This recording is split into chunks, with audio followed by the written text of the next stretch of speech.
Hello and welcome to ADA Majlis program. I'm Anastasia Lavrina and our special guest today is Emin Huseynov, Special Representative of President of the Republic of Azerbaijan in the liberated territories included in the Karabakh Economic Region. Mr. Huseynov, hello and welcome. Thank you very much for having me. Thank you. It's a big pleasure for us, for ADA students, to listen your opinion about the situation in our liberated Karabakh. And the first question, just one of your speeches, you mentioned that Aghdam is being developed quicker than any other region and the liberated territories. So what helps to move ahead in such a quick manner? Well, I would actually like to make a little bit of a correction here. When I said that Aghdam is far ahead than other areas, liberated areas, I didn't mean to imply there is something special going about Aghdam. The reconstruction process as a whole is a holistic process carried out by government in a well-coordinated manner, in a systemic manner, in a well-planned manner. It just happened that way that Aghdam was the first city, liberated territory area where His Excellency Mr. President has laid the foundation, and the master plan of the city was approved first among other areas. So naturally, as soon as the master plan has been approved, we commenced large-scale reconstruction rehabilitation activities. The liberated areas are the size of Lebanon. It's a huge territory. Especially Aghdam. There's a ghost city. There's nothing left intact. All the cultural monuments, the residential household buildings, the industrial capacity, everything. And certainly, going about rebuilding this is not something written somewhere as in a textbook, or there is no readily available recipe. And of course, here we are trying to learn in the process. So this is the challenge, but to overcome that challenge, the government is coordinating all activities, trying to make sure what we're going to do, what we're building is going to stay and be sustainable, that we don't have to do it twice, 3 times, 4 times. So it's actually done once and for good. And that helps. For a period of time. Yes. Exactly. You mentioned special different directions and the projects which is being implemented, especially in Aghdam city, which, as we agreed already, it was completely destroyed during the 30 years of occupation. What projects are given the priority there? What should be done first and what has already been? Well, naturally speaking, when we started, first of all, the most important thing was, of course, planning.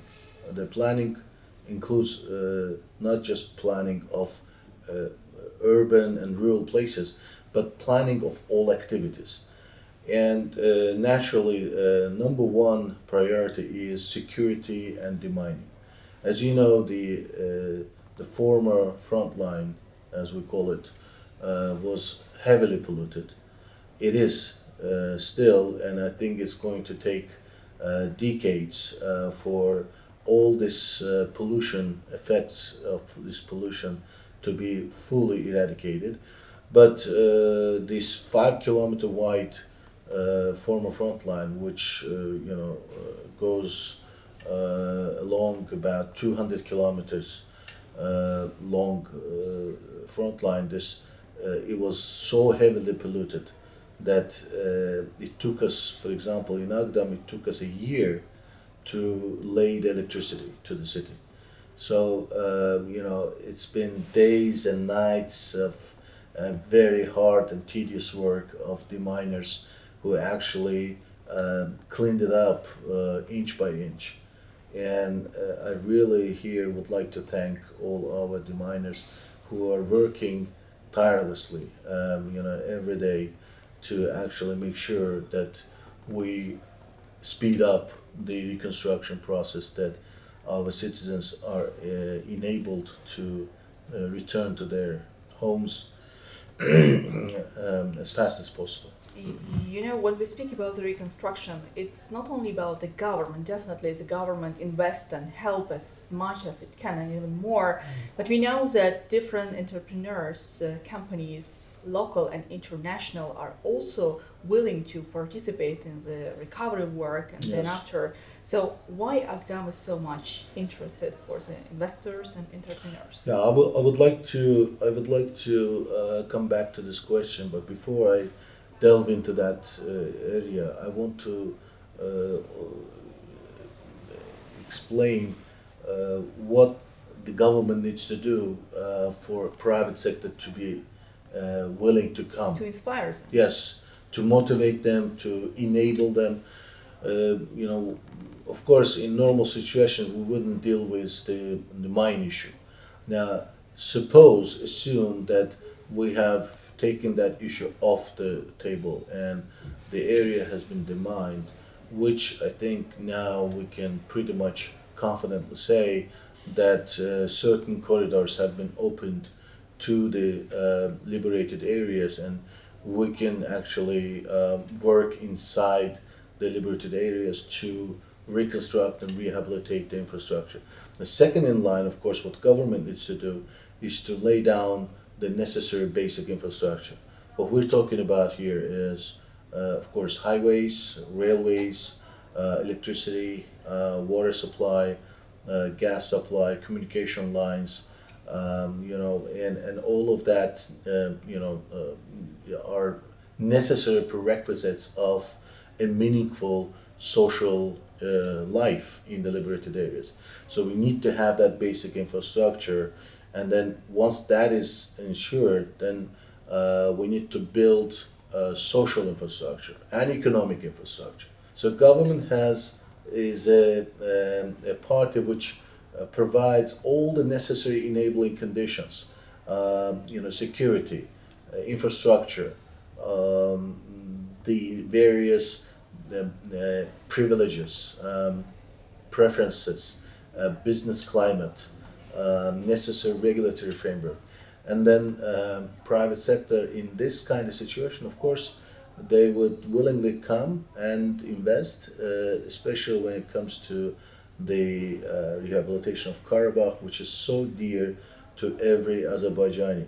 Now, these are about the local investors, but also foreign investors. We see a lot of interest from foreign investors to come and invest. And it's new opportunities, especially given the geographic location of the Karabakh and the economic region and Eastern Zangezur economic region. There are enormous opportunities. You know, that's my next question exactly. You are speaking about active development of Aghdam, different projects being implemented there, and its specific location, geographic location. I want you to tell a bit more about the importance of this region for the future development of a full Karabakh region, and even more. Europe is now looking for an additional transport routes to connections with Asia, and South Caucasus, especially Azerbaijan and liberated territories, can play a significant role in this process. Absolutely. Please share your experience. Absolutely, it's a very good question. I will start with Aghdam. Even if you look at the map, Aghdam is right in the center, and to all different important parts of Azerbaijan in the same distance. For example, it's about the same distance from Aghdam to Nakhchivan, from Aghdam to Kazakh, from Aghdam to Bilaswar, from Aghdam to Shusha, Zengilan, Kalbajar. So it's actually more or less in the same distance from key regional centers of Azerbaijan, and also it's right at the center of the gates to Karabakh. So when it comes to overall the liberated areas, we can discuss different aspects of it. The most important aspect, of course, in terms of world economy, regional economy, is this access to world, international open waters, open sea, and transport logistical channels linking to these open waters. And that's important because geopolitically, as we are now witnessing, there are some tensions towards north, there are some tensions towards south. Azerbaijan, Caucasus is the only safe haven and the shortest haven way to get traffic and cargo from east to west. And it's actually not just a matter of distance, it's also a matter of cost. So with all this, difficult and strange things happening around us, there's a huge potential for this transit to take place along the Zangezur corridor, and I think this is the a project that presents its opportunities to all parties. It's a win-win project for everyone. There are a lot of industrial potential, a lot of raw materials for construction sector. There's a lot of touristic potential. We're talking about beautiful, picturesque mountains and lakes, and nature is just blessed in that area of Azerbaijan. And I think for active tourism, for hiking, for medical tourism, there are a lot of opportunities in these areas, which will all be, of course, developed, and that is naturally very interesting for private investors. But with all that to come into effect, to be fully realized, of course, there's a need for regional cooperation and long overdue peace in the region. You mentioned regional cooperation. We know that immediately after the end of the Second Karabakh War, His Excellency Mr. President Ilham Aliyev speaking about importance to sign peace agreement with Armenia, importance to develop logistic cooperation, transport cooperation, the platform 3+3, which is actively being supported from the European Union, Russia, Iran, Turkey. What about Armenia? From your personal experience, do you feel that this government is ready to be part of such a global projects we are talking about now? Well, I surely hope so. I think it's very difficult to judge about that by looking at what's happening right now on the streets of Yerevan, or some rhetorics of Armenian officials or non-governmental organizations representing the public opinion in Armenia. But it is so unfortunate that after everything that happened, after 30 years of occupation, and finally, once these territories have been liberated by our victorious army, of course headed by our victorious Supreme Commander-in-Chief, it's very obvious what is the state of these territories. I mean, for 30 years, these territories have been looted. Now, post-war period, Azerbaijan has provided its proposal, comprised of 5 key principles, for concluding the peace agreement. It's time to acknowledge the new realities, new geopolitical realities, and we need to acknowledge the fact that there are 2 countries in this region, and they don't have any territorial claims to each other. And if that is the case, then they have to acknowledge their borders. And if this is the core fundamental principle of anyone who wants to coexist, we would like to coexist in this region with all our neighbors, including Armenia. This has been mentioned a number of times by the leader of Azerbaijan, that we are multi-confessional, multi-cultural country. There are so many national minorities living in Azerbaijan, and unlike Armenia, which is a mono-ethnic country, Uh, and all these representatives of different minorities, cultural and national minorities, they feel like part of one family, one country, one motherland, which we call Azerbaijan. There's no problem with this. And we are ready, of course, to consider the people of Armenian ethnicity one of them. The purpose of all this reconstruction and rehabilitation is to build back what has been destroyed for 30 years. Build back, construct, to make it better, a living place for people who will live there, regardless of their ethnicity. The people of Republic of Azerbaijan. Exactly, different ethnic groups will be able to settle in Karabakh, and in my opinion, unique multicultural development of Azerbaijan, which is being addressed in many countries all around the world, is also will be implemented in Karabakh after its complete reconstruction.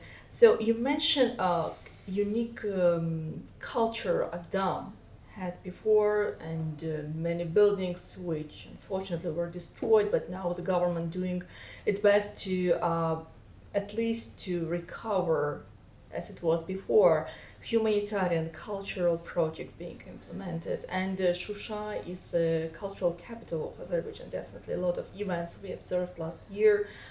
In your opinion, what kind of humanitarian, probably cultural projects we need to implement there, the conferences to be organized to show the international community of what Karabakh is and how it will look in near future? Well, first of all, I would like to emphasize that, of course, Shusha for all of us is a very dear place. It's something that very difficult to explain in just words. You have to feel it. So, but I am not so much in favor of focusing all these activities around Shusha only. I think definitely. it has to be held very dear and not so easily attainable. You know, it's like a symbol of our culture, of our history, of what Azerbaijan is. And I think it's important for other liberated areas to also be more exposed to various international events, and I think this process has started, and perhaps we will make it even more visible. I have to say that we have held the first international academic conference in Aghdam.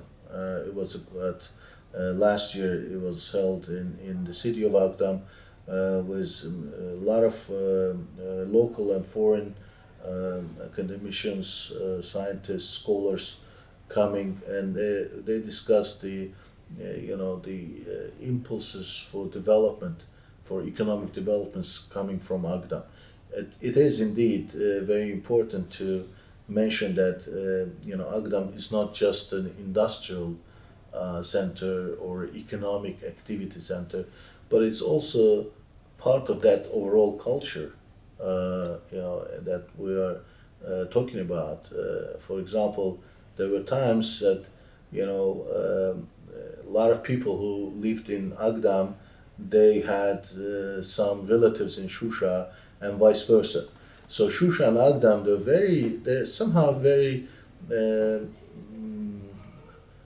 interestingly connected. There's some connection which is very important to maintain.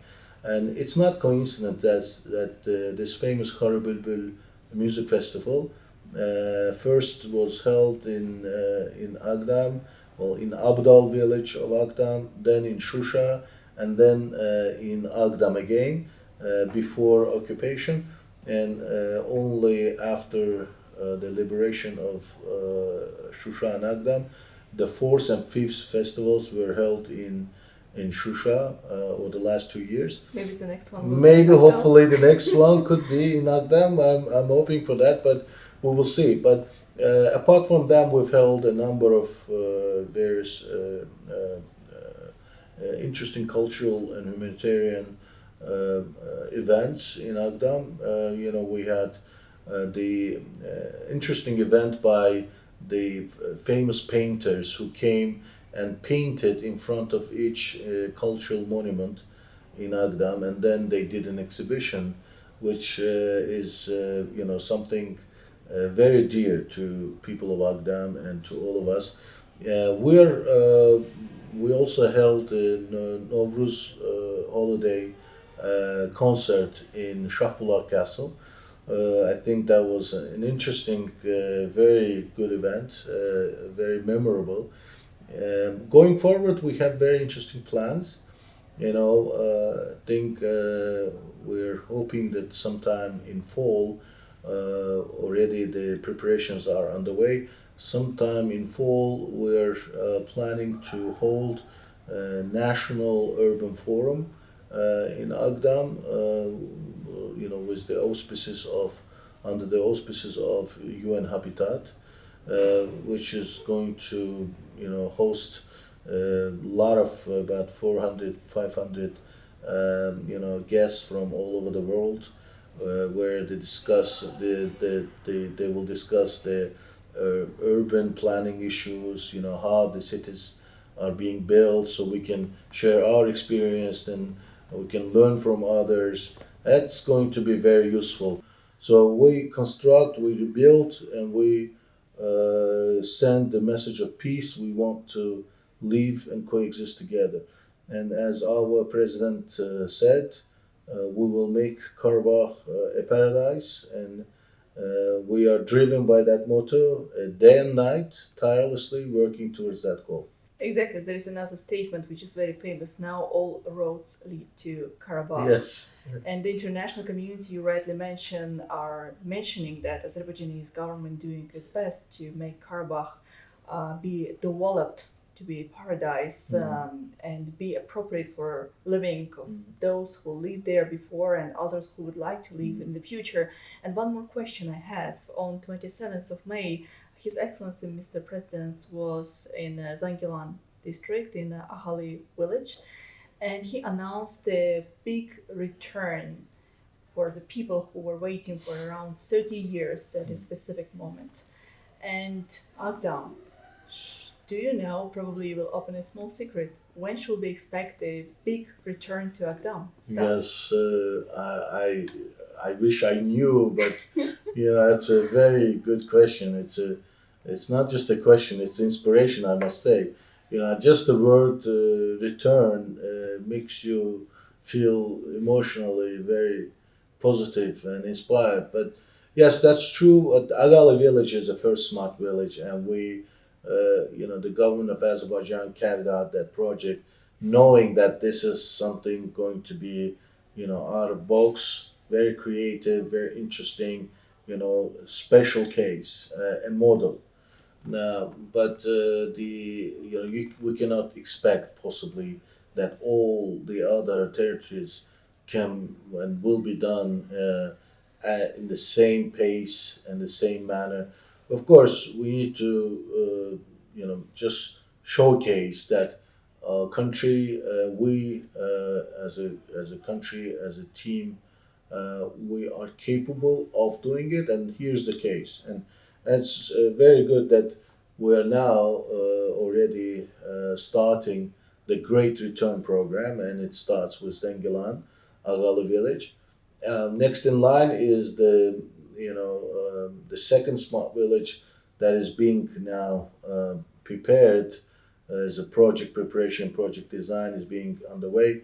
For Dövlet Yarlı village, which is in Fizuli area, and but the truth of the fact is, yes, this is again, this is very. I'm very excited to say this, but yes, we're coming closer and closer to that day when we will announce the overall grand return program. But we're not there yet. Has the process started? The process has been going on for a year and a half. everything that is being done for that purpose, is to get to the point when we can say confidently that our citizens can return safely and again comfortably to their homes. I think now when we talk about Aghdam, I think we're making good progress. But I need to be very realistic with you. We haven't fully overcome all our challenges yet. But with all said and done, now that we're starting building the social infrastructure in the downtown, in the center of Aghdam, this year, next year, I think maybe by the end of 2026, and that's the target that I am aiming to fulfill. Maybe by the end of 2026, we will have all the important conditions, necessary conditions for fulfilling meaningful social life in the city of Aghdam, in the central part of Aghdam city. And then the first group of our repatriates, our citizens, our compatriots will be able to return after that. So that's what I'm aiming at. But I think we will have to work day and night to get to that objective. So, Mr. Huseynov, thank you so much for your job, for your activity, for your contribution. You're doing really very, very important job. Wish you good luck and good health, and thank you so much for joining our project today. I would like to thank you for inviting me, for having me, and it's my pleasure. Of course, always we're ready to provide all the necessary information to our citizens. We're happy to welcome you in Aghdam, in Fizuli, in Hojavand, in Subovishan. Anytime you can come and actually see what's happening on the ground. Thank you very much. Thank you so much, with great pleasure.